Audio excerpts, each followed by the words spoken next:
Medical experts worry about testing DNA to reunite families. Washington, AP. The Trump administration's use of DNA testing to match migrant children separated from their parents is justifiable as a last resort, medical experts say, but raises a host of ethical problems. That includes the risk of damaging the family fabric by revealing that an adult thought to be the biological parent really is not.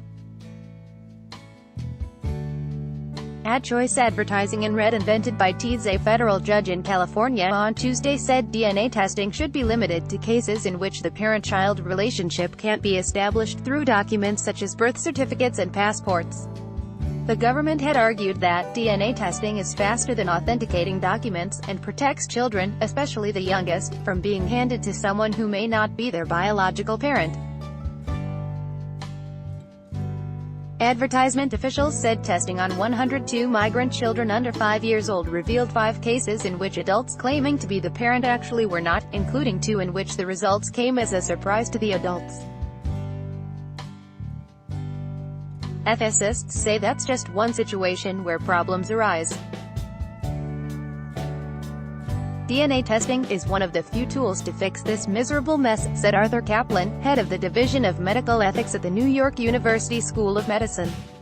But it would be the height of irresponsibility to do it without competent counselors used to dealing with these kinds of genetic discoveries. Thomas Murray, president emeritus of the Hastings Center, said misattributed fatherhood, and even motherhood, is more common than most people realize. DNA testing is ideal for determining biological parenthood, but a direct genetic tie is not the only, or even in all cases the best way, of determining who is genuinely in caring parental relationship with a child, Murray said. The Hastings Center is a bioethics research institute. This could actually hurt the child, Murray added.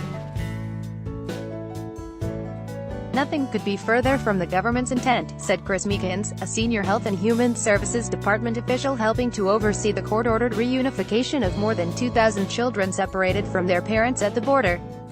Advertisement. Not only is DNA testing fast, taking about a week, but Meekins said it also protects children from being returned to someone who may not be their parent, and could do them harm. Background checks on parents in immigration custody have turned up 8 cases of people with serious criminal violations, and 1 credible allegation of child abuse, he said. HHS could have transferred every child out of their care to a parent currently in immigration custody if we did not take into account child safety, said Meekins. Our process may not be as quick as some would like, but there is no question it is protecting children, Meekins added. But U.S. District Judge Dana Sabra in San Diego said Tuesday the practice should be curtailed. The judge said DNA testing needed to be done only when parent-child relationships can't be proven through birth certificates or other ways, casting aside the government's position that all parents and children should be tested. Sabra, who ordered the reunification of families, said the government can use DNA testing but solely when necessary and with parental consent. Samples should be destroyed in 7 days and not used for any other purpose.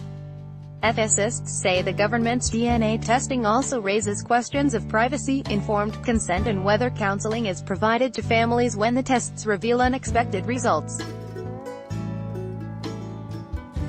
Non-paternity problems can play out in all kinds of ways, said Kaplan. Kids may say, "You're not my dad, but I want to find out who is my dad." Advertisement. ACLU lawyer Lee Gellert said DNA testing in every case simply is not needed.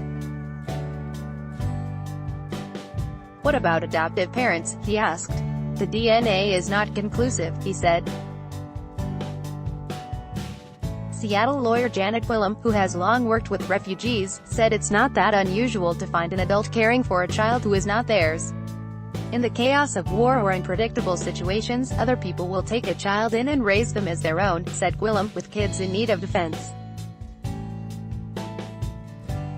She recalled a married couple from Ethiopia, whom she'd represented years ago. They took in and raised an infant, but when they became refugees they could not prove legal parentage, so the family was separated.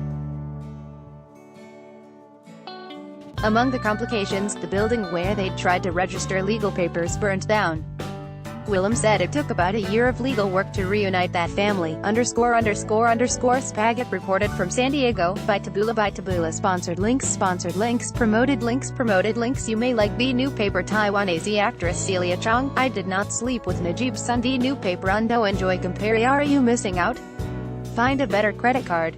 In Singapore today, enjoy compare Run to Vikings, free online game. Play this for 1 minute and see why everyone is addicted. Vikings, free online game. Unda Babel. It's true, you can start speaking Spanish in 3 weeks. Babel Unda and International for Incredible India. 10 things that make this country a must-visit. CNN International for Incredible India. Unda Blinkist. This woman reads 100 books a month. Blinkist Unda.